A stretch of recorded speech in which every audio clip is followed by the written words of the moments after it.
Welcome to Amidon Planet. I'm your host, Joel Amidon. Thank you for joining me in this never-ending quest to learn how to teach better. Today on episode 136 of the podcast, we have the Progressed Pathways team. Sarah DiMaria, Carlee Madis, and Sheila Orr. They are all math educators. They are all senior fellows for the Knowles Teacher Initiative. And they all have roots in Michigan. And they are all awesome people to talk about their work, their collaboration, and the supports they have created for progressive instruction in the STEM classroom. These are experienced teachers having a vision for progressive pedagogy in the STEM classroom. And it's kind of cool to have this conversation right after the practice-driven PD conversation. Practice-driven PD talking more about incremental improvement. And this is a more progressive vision for what can happen in the math classroom. And what's cool is they're both ways you can grow. Right. And also, too, I think from within the conversation, you're going to hear how some of this incremental growth can help provide the landscape for eventually where someone that's doing that incremental growth is going to say, you know what, I want more. This is the more. Right. So these are two great conversations happening back to back. So glad that we could find a time for all of them to meet, for Sarah, Carlee, and Sheila to meet and talk about this, and excited for you to have this conversation. So without further delay, here is my conversation with Sarah DiMaria, Carlee Madis, and Sheila Orr, the Progressed Pathways team. All right, Sarah, Carlee, Sheila, welcome to Amidon Planet. Carlee, how are you doing? I'm doing great over here in Michigan. Just excited to join you and chat tonight. Fantastic. And Sheila, how are you doing? I'm doing great. It's November, so it's like the slog of the fall. But other than that, we're doing good. Trying to tell some of my southern neighbors about what a SAD lamp is. Yes, the seasonal affective disorder lamp, and I'm like, yeah, it's a real thing. Sarah, how are you doing? Time for this to come out. That's right. Yeah. I'm doing great. This is exciting to spice up. We're on a Monday night, so yeah, let's do it. Let's get a little spicy. All right, so we'll go in reverse order. Sarah, do you want to do a little introduction of yourself? Get us to know who you are and kind of where you're at currently. Yeah. I guess location wise, I'm in Austin, Texas, and I teach AP calculus, and I'm an instructional coach at a small project-based school here. Actually helped open the school. Been here for about 10 years, was at a different school in Texas before then, but originated in Michigan. So made the trip down here. I've done some training of teachers in PBL globally, doing a lot of different work to sharpen skills since we're a small school, a lot of seeking learning opportunities outside of that space. So as I'm sure we'll talk about, our work with Knowles Teacher Initiative, I do some work with Teach Plus, Digital Promise, and recently the presidential awardee groups. So yeah, excited to be here. Fantastic. Sheila, how about you? Can you give us a little bit of background on yourself? Yeah, so I live in Michigan. I have lived here my whole life. Sarah and I actually did undergrad together. Oh. So we go way back. So pre-Knowles, which we'll talk about that part in a little bit. But so I was a high school math teacher. I taught for 8 years in Lansing at Everett High School. And I actually helped while I was there. They got a magnet grant to start a project-based learning school. And so that was something that I had heard about and was super excited about. And so as soon as I heard that there was the chance it was coming to my school, I was like, yes, I'm all in. So I helped start that. And I just fell in love with it. And I taught project-based learning for 5 years. And then I wrote down in my notes of things about my introduction, this could be a whole other podcast. So series of life events that led into me transitioning out of the classroom. And now I work at Saginaw Valley State University with future teachers. I teach all the content areas, but my love is still future math teachers and helping them think about what does it mean to do quality math teaching that is equitable and supports all kids. Yeah, and we first met when we got to sit down together, I think in Henderson, Nevada, working on a little manuscript review group through AMTE. There we go. I love those manuscript review groups. I mean, it's I just cool to know. see people's like work in progress and like probably from your end. I know from my end when I did those when I was a doc student, it was like Mhm. someone actually read it, and two, they're like Right. they didn't say like you need to get out of this Right. field now. They if as long as they didn't say, Right. they don't say that, it's like, hey, this is great. You had Fantastic. wonderful compliments. It is now published in Boom. MTE. So like it is out in the world now. People can go read it. Nice. And you're welcome. Yeah. Yeah. No. Yes. And Carlee, how about you? Yeah, I'm gonna round out the Michiganders here, and so I'm also born and raised in Michigan.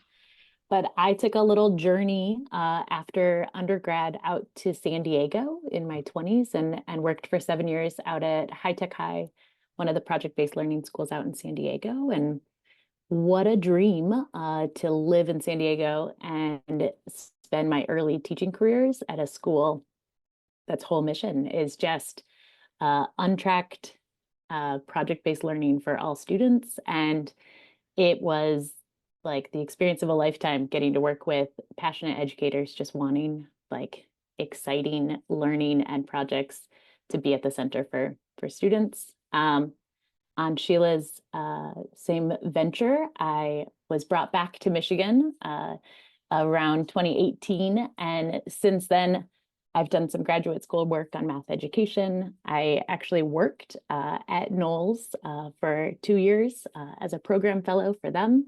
So getting to think about like how to support teachers that are new to their teaching careers, first as a fellow, then as a program fellow.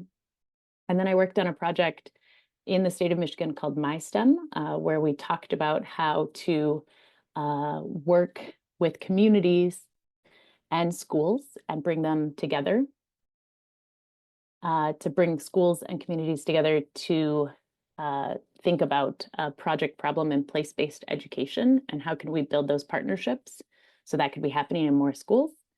And now, just to round out my adventure around the education sector, I do some curriculum developing for a national math education company. And so really just love thinking about how can we keep improving math and doing that from all different angles.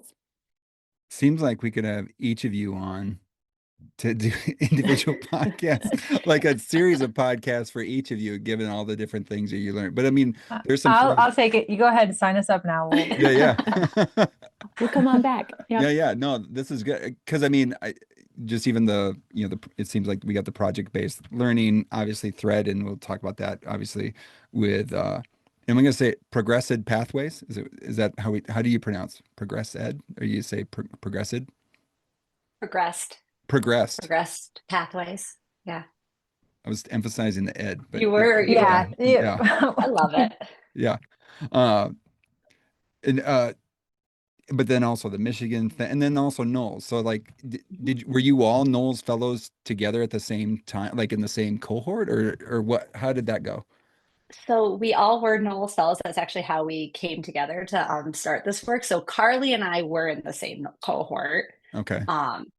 So I think we actually met on our flight we did to the to the interview selection. Selection weekend. Yeah. So we like flew on our flight out to Philadelphia together and didn't know each other, and then spent since 2007 together. We have just continued to work together since then. And then Sarah was a couple of cohorts behind. So Noel, although Sarah and I did our undergrad together, we were like graduated at the same time. Noel's shifted like right after Carlee and I. They're the way you could apply. So I was accepted. Noel's covered my student teaching. So I was not even a certified teacher when I became a notable spell. But Sarah, what year teacher were you? And I was finishing my first year teaching. And there's actually like one or two other fellows, like where we're all graduated the same year. However, we're in different Knowles cohorts. Yeah. So it's just like, because they were doing some shifting right when we all came in. But yeah, that's how we all met, was through, that's how we all got together through Knowles. We all like sort of found project-based learning in our own ways. And then like through Knowles, as we were like working on project-based learning, like reconnected, and we were like, oh, how is this working for you? Sarah and I taught for the same network of project-based learning schools. So we'd see each other at those conferences. And like they talk a lot about problem-based learning, and we really wanted to do projects. So thinking about how can we support like a full-scale multi-week project in our math classes. And so that's kind of what brought the three of us together, was like, okay, how do we knew it was working and we liked it. So how do we do that for help other teachers see that? And like, what were we seeing as good across our projects?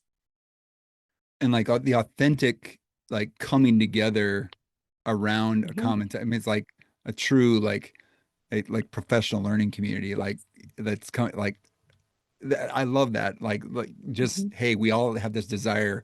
Let's figure things out together. And then Knowles being like a catalyst for coming together, and just to, like a we'll promote the heck out of it because I'm on the board, and we want as many people to apply as possible. We'll put a link in the show notes to people to go find out more about Knowles, and if you know somebody that's an early career teacher, to apply for it, and also too the amazing professional development that's offered through that, which I'm assuming some of you facilitate as well as senior fellows.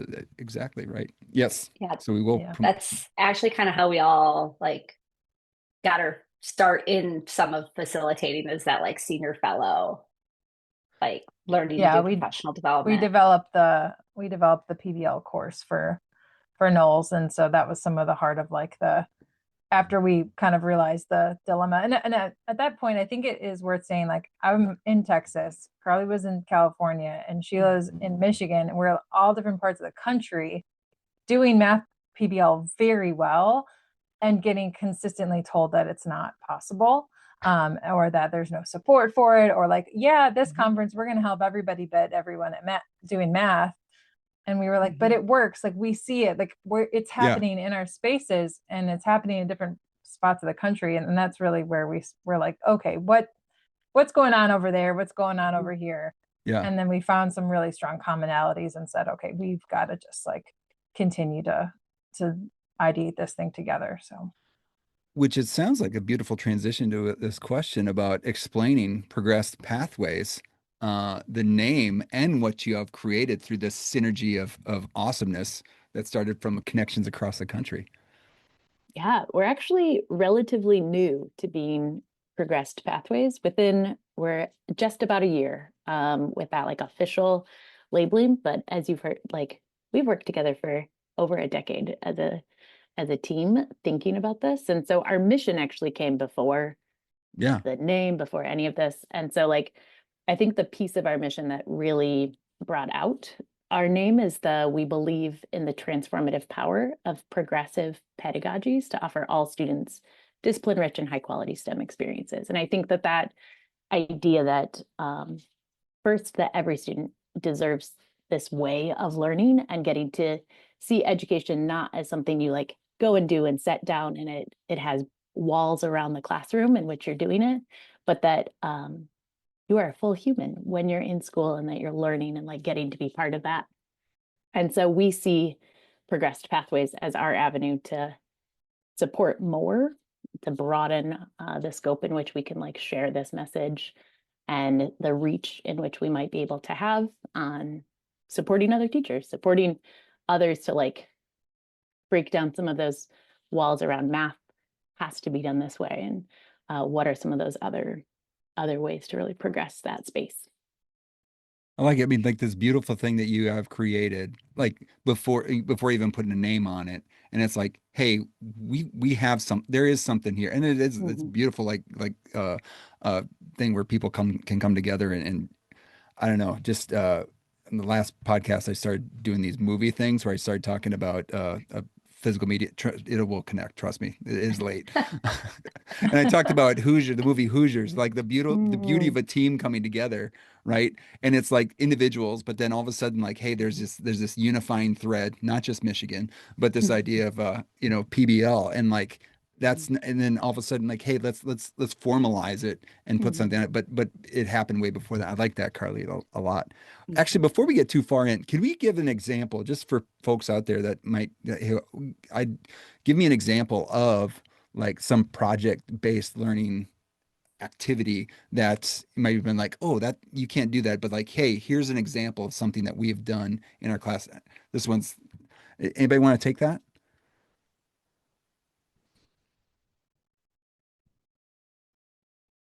I can give an example of something I did. So this is something that we were going to send to you as like a resource to share. So we actually did a Todos podcast or Todos live, Yes. not the podcast, the live like video one webinar. But we talked about a project I did in my classroom. So it was when we were I actually partnered with our English teacher. So the PBL part of our school was small. And so she had all the ninth grade English teachers. I had all the ninth graders in geometry. And so we worked together, and we actually had our students put together a proposal for a community garden at our school. And so it was in 3-dimensional shapes in geometry. And so students had to think about like, what does it mean? Like, what is the surface area? Like, I have to get these materials. How much of the materials, like I need to construct this area, like to fill in the volume. We were making raised garden beds. They had to design it. It involved irregular shapes, like the area our principal told us that like, so this really happened, and they created a proposal, they pitched it to the principal. He like picked one that was the one that he like met all the criteria. And then the next year they actually built the garden. But like part of it was like thinking about like the space that he had talked about that it could happen in when they were talking about pitching it was like this really weird shaped spot in the middle of the staff parking lot. There was like this weird grassy area that had like trees in it. So like it was very like irregular geometric shapes. Like you couldn't just be like, oh, it's an oval. Great. I'm going to put these boxes. But they were like, oh, and then there's this tree. So I got to like design around that. And so it was like really like this real world thing that our students got to do. And then in English, they worked on persuasive writing and how do you write a proposal and how do you like build an argument. And then they used like what they were developing in my class to like support their argument to then present it as like, why this is the garden you should choose. I love it. I just love from a math perspective, like the principle, well, it's this shape here, but it's this piece here, but it's, there's a lot of weird things. It's going to be oddly shaped. And you're like, oh yeah. I was like, perfect. Because those standards are some weird ones. Why would you put these two 3-dimensional shapes together? Great. I don't know. And I was like, yes, I do know this spot right here. When are we going to use a trapezoidal prism? Well, let me tell you. Look at this spot. It's awesome. Oh, that's awesome. Okay, thank you. That's I mean, hey, here's a need. Here's a real thing that we're going to do, and actually to go on later and see like, hey, this thing got built that we wrote for, talked about, calculated, and like all the different constraints. Beautiful. Awesome. And it came out of our community was a food desert, and so thinking about like how can we address that where we live is a food desert, and how do we provide access to fresh fruits and vegetables as high school students who like want to do something about it. Yeah. Beautiful transition again. Hey, let's talk about the core principles that you all have for Progress Pathways with educator empowerment and equitable access. It seems like this is like, it's like we planned this or something. Here we go. Who wants to take that? I like it when anyone has principles that one, you publish them, you put them up there. And I was just talking about this with our undergrads because we're talking about our philosophy statement today, like a little pocket-sized philosophy statement. People have all these things written on the wall, like I want to love my kids, and then like all they're doing is yelling all day. It's like, well, it doesn't line up, right? We're being hypocritical. Versus like the story you just shared. It seems like this idea of educator empowerment, equitable access, and you have a number of other principles as well. But I don't know, can you talk a little bit about how you went about developing those principles?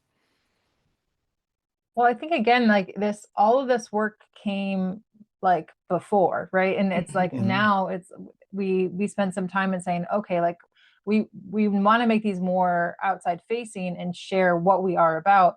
And like time and time again, and as you look like when we like dig into their framework or like how we handle leading PD and things like that, like all of these were coming out. And so when we put them on paper, it was pretty easy to say, oh yeah, this is exactly what we believe in. But I think it's been like, what's at the heart, what's at the core of like what we truly believe is best for students, and then is best for teachers, and how do we show that in the work that we do. We know that the teachers is like one of the biggest influence in the classroom. So how can we best support them and show them what we do? We really believe that STEM is that lever, that all students need access to that high quality STEM education, right? And that PBL could be that way right? Like she just told you, and like, I've done like a school design project. We've done a bunch of different pieces. And at the end of it, the students know the content so much deeper than before. Like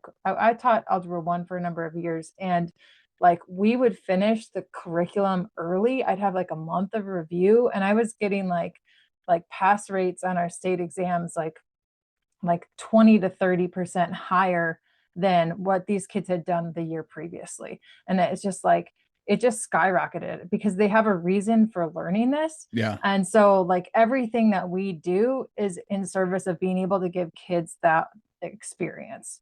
And so, we believe that it starts with kids, but then it's really about like creating these spaces for teachers. And that's where we're at. And like, it's because we've had those spaces given to us before. Like, like Knowles is a great space that showed us like what happens when you really support teachers. And we want to continue to do that because, again, like we said, we came together around this fact that like the support's not there for math and project-based learning. Like people try to do it, they give like, it's this really surface level. They're not sure. They tried it once in their classroom or a couple years in their classroom. When we lead PD, we talk about the pitfalls. We talk about the projects that have failed for us, the way you should expect to fail when you try a project, and then how to make it work in your space, how to make it connect to your community and your kids, because that's different everywhere. Nice. Okay, so going back into, thinking about, well, I guess what would be the advice for the teacher that is like, hey, I want to try it. I want to try it. Like, and so thinking about how educator empowerment, like if you want to try it, like how does someone, maybe it's like you gotta jump in the water, but how does someone maybe dip their toe in the water? How do they take wade in the water? I don't know. We'll use whatever metaphor, analogy, simile. I'm not quite the English person that we want to use there. We're all math teachers here. Yeah.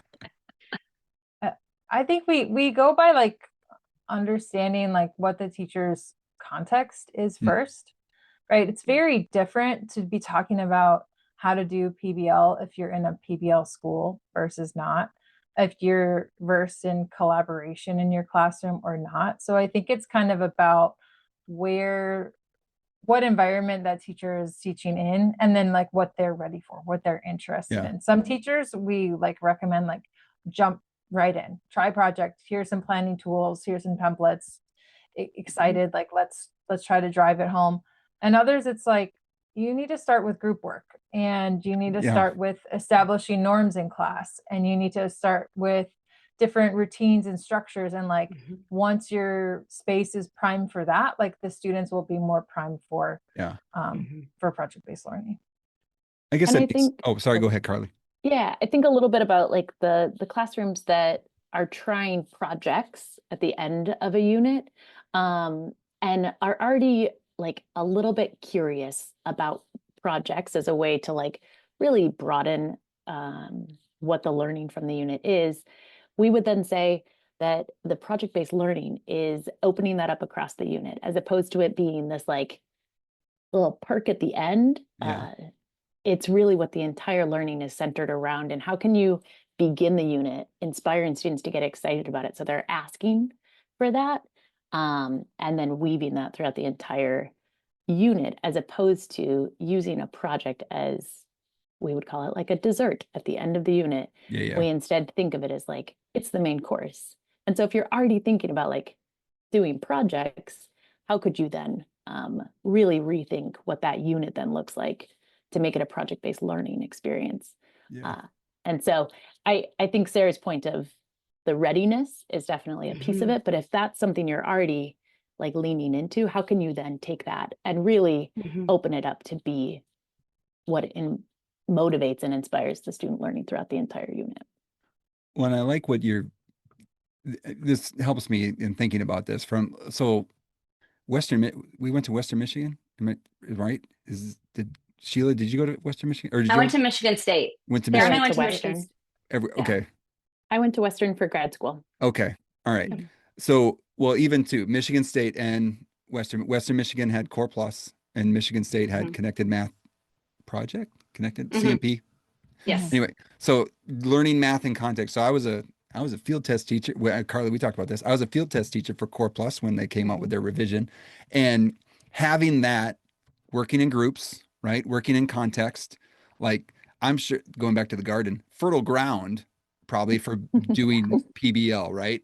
Like versus like I think what Sarah you're saying is like, hey, if you're in rows and columns and you never allow the kids to talk, and that is a good math class, like you gotta till the soil a little bit, right? You got to like work on just asking a question, maybe like asking a question, maybe have a shoulder partner. No, like let's start moving towards that way. That makes a lot of sense. Versus, I think with my Core Plus classroom, like to have like, hey, what's a guiding project throughout our one of our things. I mean, you think about even this. I'm actually thinking about units from my integrated math 2 course that it would have been like, oh my gosh, that would have been perfect for such a thing. And so, yeah, that makes a lot of sense. Uh, well, I don't know, Sheila, I felt like I was cutting you off there, though. You were going to say something too. No? Okay.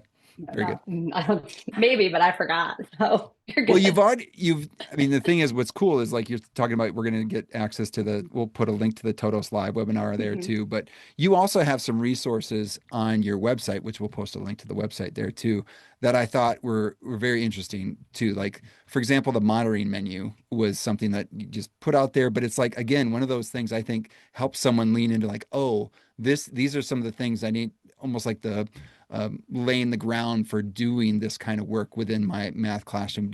Who would talk about the monitoring menu and other resources? Yeah, go for it. I'm happy to talk about it. What's interesting is the monitoring menu is something I developed when I was working with teacher leaders who were preparing to actually lead professional learning for adults on PBL. And so I was helping them to think about, what does it look like in those moments that adult learners are working, and what are things that you could be doing to help them? It's a little awkward to lead professional learning for adults when you're brand new to it, and it's like, well, I don't want to interrupt them, I don't want to bother them, but also they're ready to learn, and so how can we help them? And so the monitoring menu really was designed as a like, what are some of those moves? What are some of those actions that you might take? And that monitoring moment is the like, you've started them on a task, you're going to bring them back to discuss it. There's this middle ground. What are you doing in that time? But I think it transcends like perfectly into classroom work as well. And I could see it being something that teachers could use when thinking about students during what is often a little bit nerve-wracking in like the open work time of project-based learning. What does it look like to feel like you have roles during that time? We never think of project-based learning as a like free-for-all. It's definitely intentionally designed, and like a teacher role is vital in helping to like weave some of that journey for students. And so that monitoring menu is there. The other pieces that we think are extra reflective of like our collaborative work as a team. The biggest one is that a Kaleidoscope article that's the PBL planning pyramid. And it talks about this framework that is, I think, at the core of our work. It's something that we have really been excited that we came to and have continued to like evolve and grow as we've learned more. And it speaks to kind of, you've done projects and they keep kind of falling apart.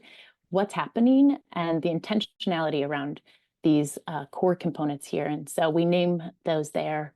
And then as we've talked about that Totos Live piece, I'm wondering if Sarah or Sheila want to jump in to talk about the pyramid, just to break up my talk time a little bit, but those different pieces and components of the pyramid.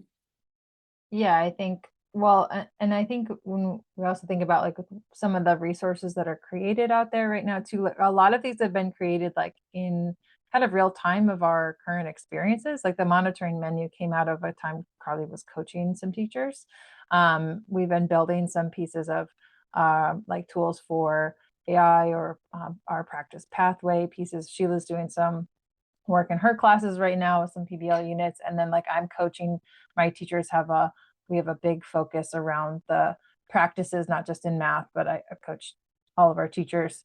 And so all of these things, as we are like actually using them, and they all happen to be parts of our pyramid, but we've been trying to share a lot of these online. Some of them have made it to our website, some have not yet. But a lot of like what we noticed where a lot of our interactions happening is around our social media, Instagram, LinkedIn, and Blue Sky.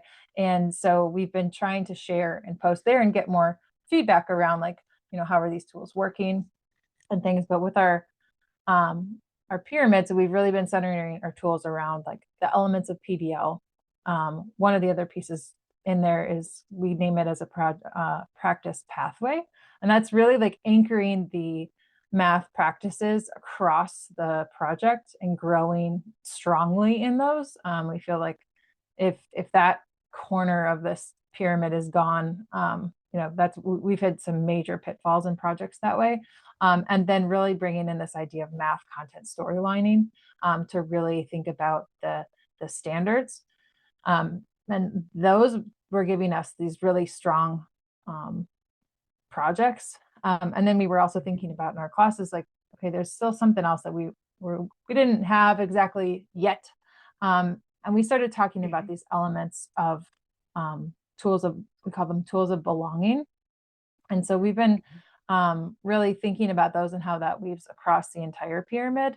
And so we've been trying to share those and grow community around each of these pieces to, one, get feedback, and two, hopefully, like we're using them in our current space and they're useful. And so we hope that the same thing is happening out there, that as we build them, people will be more curious and ask about them. And, hopefully it's supportive to others.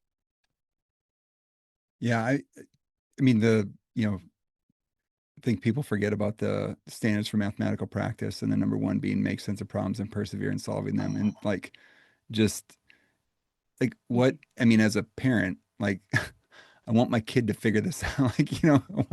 Like, no matter what the problem is, whether it's like trying to, figure out what time they need to get up or, during the day versus like actually doing hey, we're trying to figure out how to grow our own vegetables in a food desert. We have access to land. Let's figure out how we can get this garden approved. Like, I mean, Yeah. I love, that's such a critical aspect. Yeah. And we talk about like how, especially in specifically in a project, but it definitely translates to a unit, like just picking one because okay, so I teach undergrads, when I'm talking about them, I'm like, yeah, okay, I was notorious as a teacher. If I didn't know what I knew I was doing this, I had to get here. I had this activity that was going to bridge. I didn't really know what standard it was. I'd slap one of the math practices on the board and be like, look, today we're attending to precision. That was my standard. But that doesn't actually help your students learning grow. Yeah. It just makes you check the box. So instead thinking about just picking one, if I'm going to pick attending to precision, and then how can I scaffold that across a unit that's oh, okay, we're attending to precision in these different ways. This is what it means. So that way, then, by the end, students actually have developed a skill related to it and have a deeper understanding of what does it mean to persevere and problem solve versus oh, dang, Miss Orr wrote that on the board. That means today's going to be a hard day. Oh, she's going to really make us think today because that's on there. Versus oh, I know what that means. And I kind of have some strategies now to persevere. And those are the tools. I mean, like we said, those are the tools that you want after you graduate. Those are the tools that you want to take to college, to career, to the work space with you. I mean, no one, my kids are again, who's going to ask us about derivatives again? Maybe not, but they are going to ask you to make sense of problems. They are going to ask you to communicate precisely. And we were realizing how are we building, how are you growing in those skills? If those are all these skills that you're saying that we want out of an ideal graduate or something like that, then we need to be growing and supporting those skills across the unit. And man, it's got to be hard to do that without project-based learning. But, it just fits so naturally into that space. And yeah, so Sheila's saying, we ask everyone to choose one and grow it across a unit, across a project. And we see the difference at the end of the year. I do want to step back to the monitoring menu for a second, because it just, now that it changed my thing about like that, I was thinking about adult, because I was looking at it first from a, like my colleague, Dr. Ann Monroe, and I would look at from a shame perspective. We like try to minimize shame in the classroom. And it's like one of them is like this idea of normalizing struggle. And I think about it now so thinking about it from a teacher's perspective, right?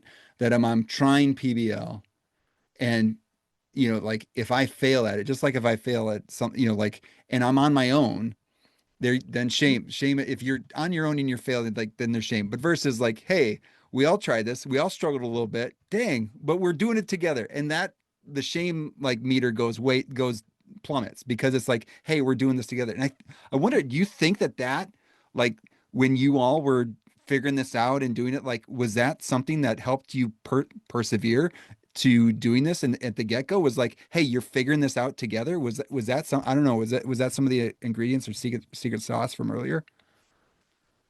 I think to feel alone in this certainly would make it harder to like stick with it and to figure out like what isn't working. And I think being able to like chat with each other, or to really think about like what are intentional moves that like could like help me to identify where this is going wrong, but not giving up on it, to really still have the passion that like we believe that this is just a better way of learning. Yeah, this is worth it. Let's keep going.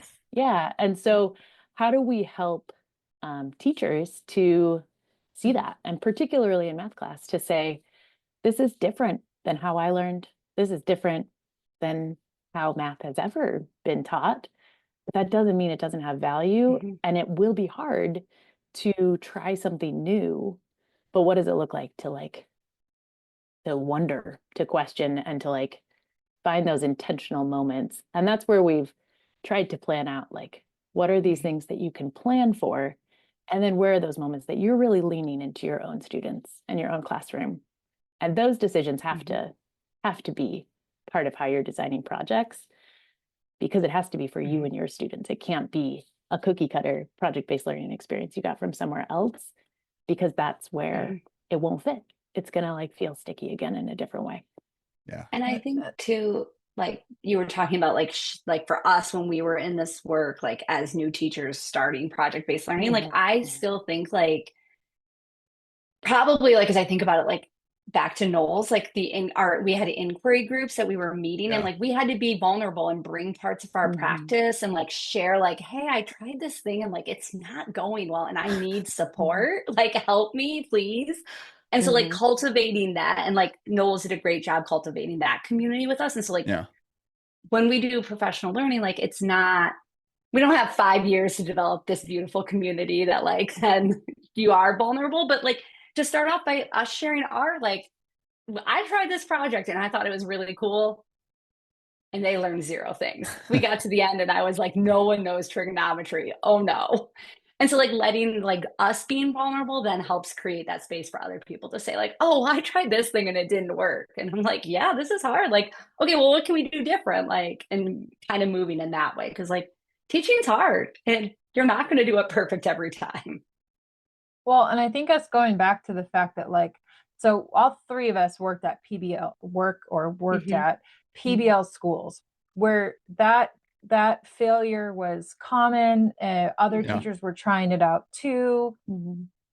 But as math teachers, we were still kind of on this island of like, we were told a narrative that it wasn't going to work. Or when we did seek out support from,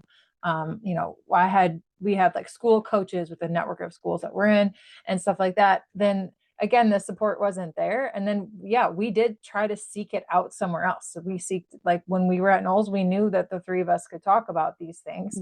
And I think that's where we were really like, okay, like what about those other teachers who are like, no, I believe that this is the way I should be teaching it, but I keep getting knocked down in a million different ways. And then I think that kind of goes back to us coming together and saying, okay, we've got to provide a space for math teachers to be able to like know that it works and that like you are on the right track, and how can we, take, multiple projects that failed out in all of our spaces and like make that so that doesn't happen to you. And this is where, I think that piece of us coming together formed.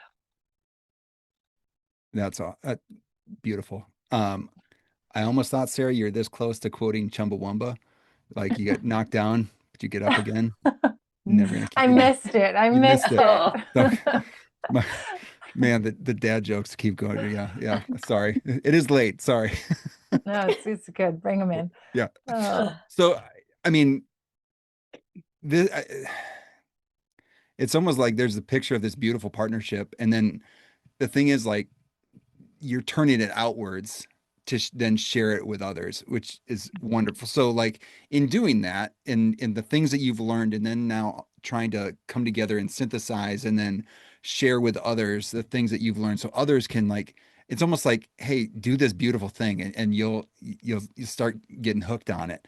So what are some lessons you've learned as you've done this of like sharing with others, either through Progress Pathways or just, even before the name existed? What are some major lessons that you've learned? I think like that it's really about doing the thing. And like staying true to like the what we're doing. So I think there's a lot of like, I mean, we're still in the first year of being as, an LLC piece together. And like as much as we'd love contract rolling in, we know that we'll get there. We've just been focused on producing and thinking around the good thing, right? And like this connection that brought us together, and then like cultivating this community. And I think that's where we've come into some like really wonderful new pieces in thinking together. Like we've really done a lot of thinking in the last year around our practice pathway and pulling that in PBL, out of PBL, but really like looking at that for math teachers. And that's come out of just living in a passion space of like the heart is there in what we're doing. And like we're seeing like the community around what we're doing grow. So like I think like that's one thing I don't know that I anticipated, which is exciting, is like us just leaning into creating a community and trying to seek out where that is, and kind of growing into that. Yeah. And I think go, Jill. I was gonna say another thing. I think like it's like as Sarah was talking, I was like thinking about like, so it was in 27. So we were talking about this earlier. My daughter is 7, and we started like actively working together to think about like writing down some of these ideas that we had been thinking about before she was born.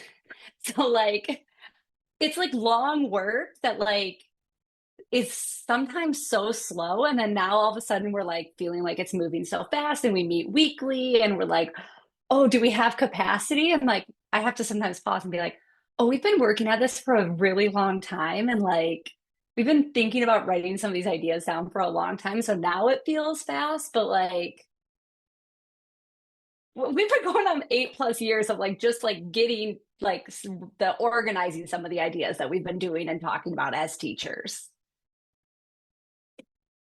Yeah, I think the only other thing that I would add is, as both of you were talking, I think there's something really meta about the necessity for our collaboration to like keep new ideas like going and rolling in the same way we want that in classrooms. Like I think we like envision all math classrooms are just like talking through ideas and like building something better together. I think that's true in like math education world, in all of education, that like doing things in isolation will never be as good as when we come together and like brainstorm and bring all of that like deep thinking together. Like you got to throw some stuff out there and then massage it with like other people to like get to something that feels good. And I think that idea of collaboration feels meta from the classrooms we envision, but also what's necessary for our work to be successful. I don't know well, I know thought about this, but I think you two are with me when I say this, but do you remember, I feel like right before we actually threw out this idea of making this more official, I think the three of us all individually were like, please don't let this collaboration end. And then one of us at a dinner like spoke up and was like, so we start a business. And then it was like, oh, thank you. Like we were, it was just, it's one of the spaces of like, how do I keep thinking with these two other individuals and like growing together? Like we've gone from, participants and students listening to mentors to like collaborating and leaning on each other to now being asked to be the ones leading things and finding, I think when you think about starting something like this is like you kind of find the people and you hold on to the people, and knowing that like, I mean, the amount that we've leaned on each other for different life experiences, the amount that we've pushed on each other to say, no, yes, we can do this, or we are going to try it this way. It just really, I think, helped all three of us been able to grow. And I think that's the exciting part of every time we get together, like, I know that I'm going to be learning from the two of them, right? Every single time. And it's just a very mutual like connection that we have. And I mean, even down to like some thinking patterns on how we organize things. It's just like we are in sync, but it's just a really great space to think deeply around things that we care about. It's what you'd want all to have, like this kind of group that can, work together to keep improving, but then also, it's like you're growing closer together, but then you're also then helping others benefit from those connections. And that's really beautiful. And thank you for, sharing on here as well. So this is good. Anything else? I mean, so again, the show notes for this episode are going to be loaded. And then also too, just pointing them directly to your website where, you have a lot of the resources, but anything else could be related to this or other things that we want to promote or share?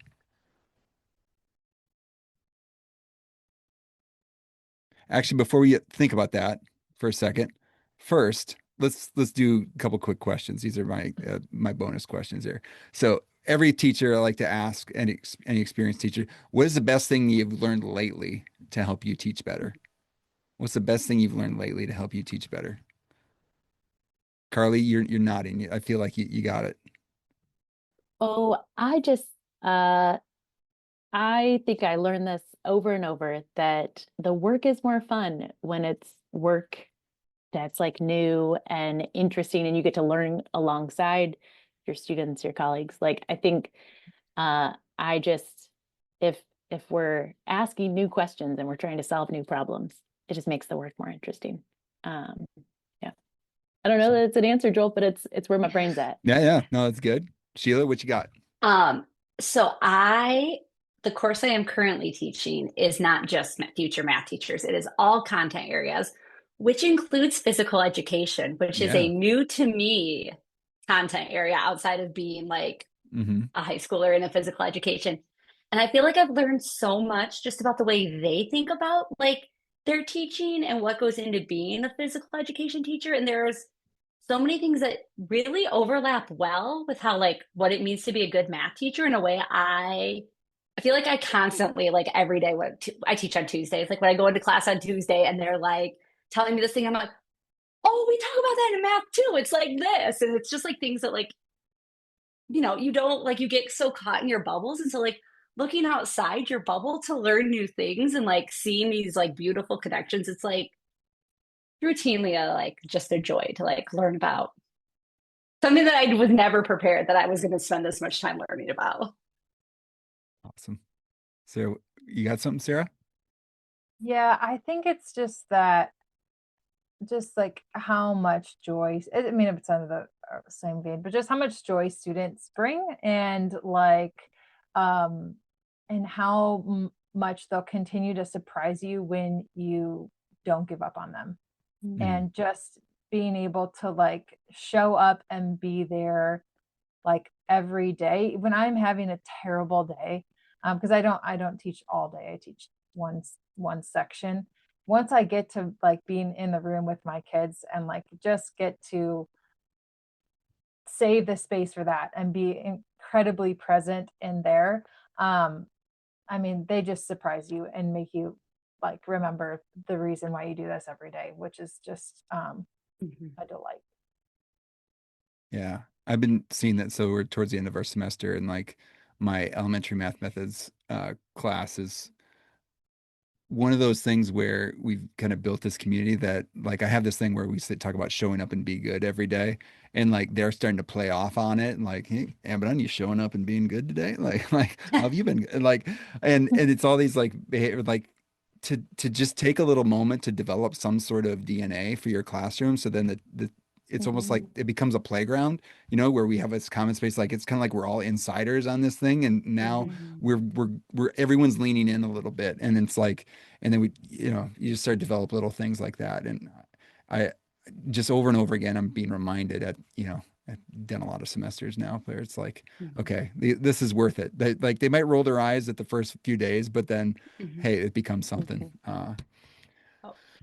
So another thing, my midlife, well, maybe I'm past midlife. Midlife crisis is getting into physical media. So I've been doing a lot of vinyl albums. That was it before, but now I'm getting into like movies, like actual, like getting the Blu-rays or 4Ks that you like put in a machine and but so I'm interested in hearing, like, do you have a movie or an album, or you could do both, that you like to recommend someone to either watch or listen to? Can be either or. Okay, I can do this. I was thinking about the album question a little bit Nice. before this. And man, it is hard to try to listen to an album now without like really seeking it out. So, and I'm not good at that. So It's I was intentional, intentionality, I Sarah. know. You got to, you take it out and you put it on there's something satisfying there. And then you're Gotta like, do it. I'm listening to this. Yeah. So, but a good musical soundtrack, you can get me every time. And I think just because it's coming out again, man, I could put that thing on repeat. So if we're going movie and soundtrack right now, that is Hey, got my heart, and I'm thrilled. I'm so excited to see the second half of things coming out this year, yeah. but not that I don't know what's going to happen. I've seen it in my anyway. But yeah, there we go. Fantastic. This weekend we went to an up north cabin that had no Wi-Fi, and we had to get out our DVDs. Heck yeah. I have small children, and so this is really resonating right now. And I am going to throw back to when you were talking about Hoosiers, and I think really any underdog sports film. We watched The Rookie, which was good. We're a baseball family, Yeah. and so The Rookie of the Year, Angels in the Outfield, really any of the Sandlot. Let's not forget. I think like just old, and by old I mean like 90s. Yeah. Looking at those, and then my partner and I have been talking about vinyls as well. And one that we said would be like our first is Songs in the Key of Life, Stevie Wonder. Yes. Just love like wake up in the morning to Sir Duke and just feel happy and just like joyful. I think Stevie's music just brings that into my space. That's right. And that's a Motown release, right? Yeah, Michigan. I'm just really throwing baseball and Detroit here. There you go. Living local here, Joel. If you're watching Sheila and I's I'm just gonna say this on this podcast. Carlee went to like over 40 baseball games this year. Like when she says we're a baseball family, she's like, we only do baseball in the summer. Like if you want to see me, it's at baseball. Nice. If you need to check her Instagram, and you've not seen children more excited about baseball. That's awesome. Wonderful. That's great. And math, have you? Yes. She's married it beautifully on there. Nice. Yeah. As they've been like racking my brain for a movie. I don't know. I'm trying to think about one that I would just like recommend and be like, oh, you have to watch this. I don't know if I have one. I have like books that I would do that for, but I'm struggling with a movie. That's physical media. What's a book? Oh, okay. Vera Wong's Unsolicited Guide to Murder. It's like a how-to. Fantastic. She's just like this old lady who owns a tea shop who decides she's going to solve a murder, and it's hilarious. And it was actually recommended to me by one of another Knowles fellow, Shira Health. Like, it's Nice. so funny. That is the book that if someone's like, I need a book, I'm like, go read this book. It's so good.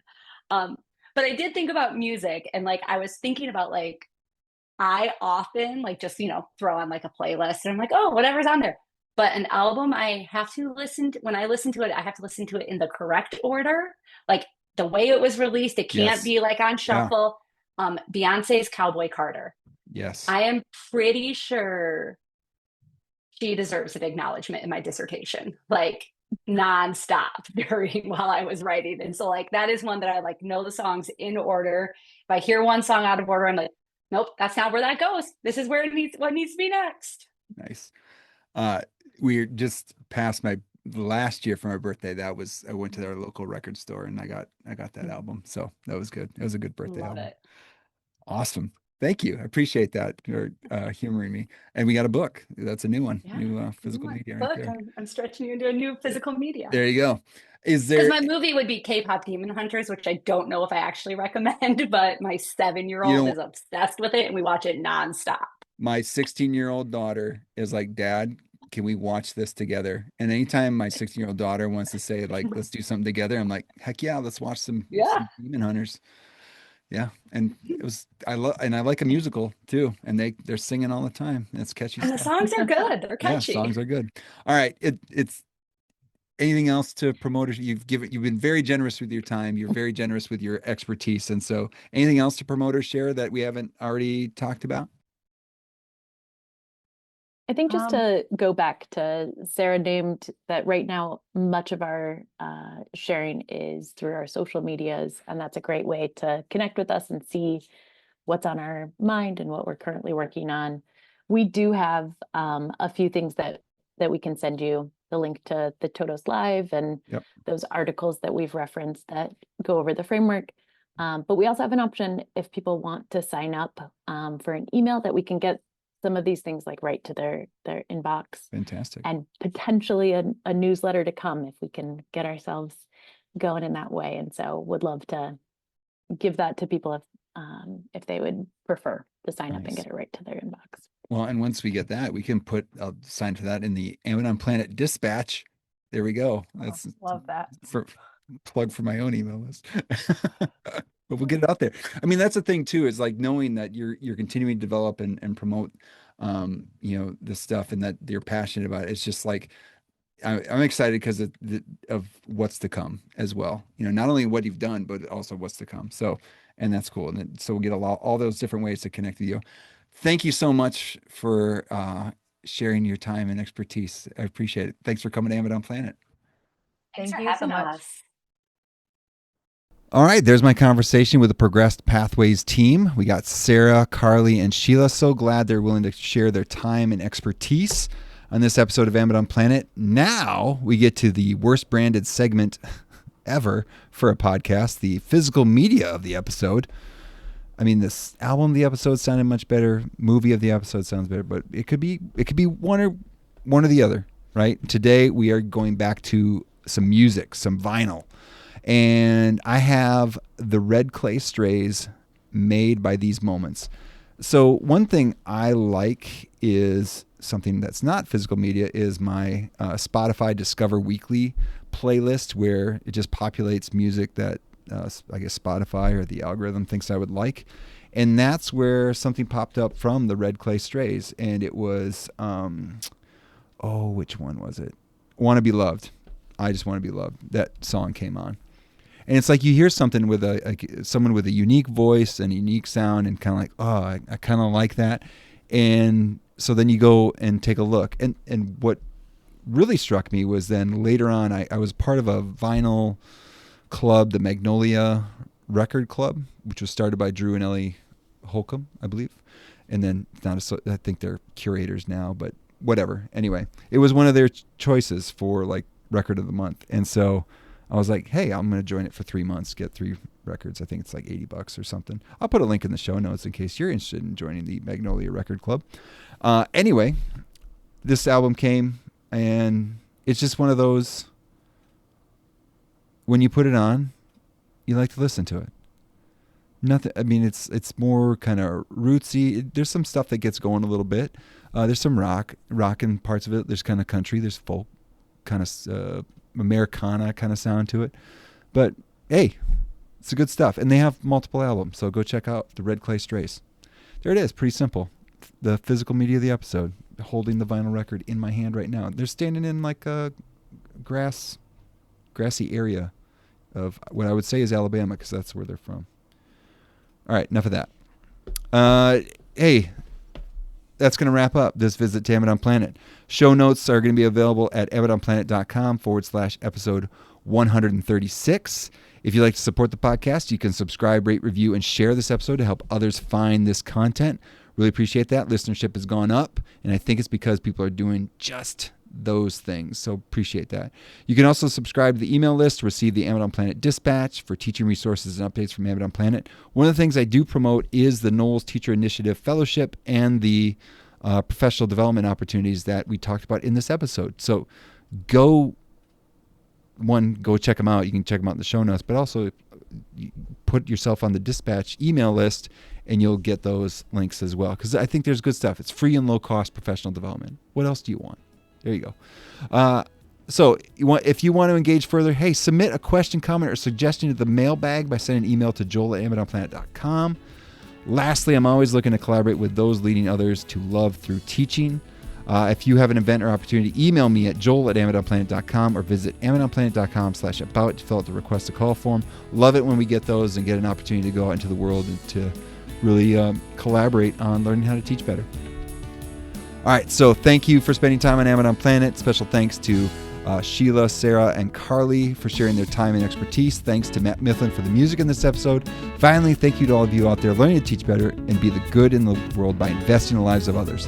This world is a better place because you have decided to use the gifts you have been given to serve others. Thank you for all that you do. Peace.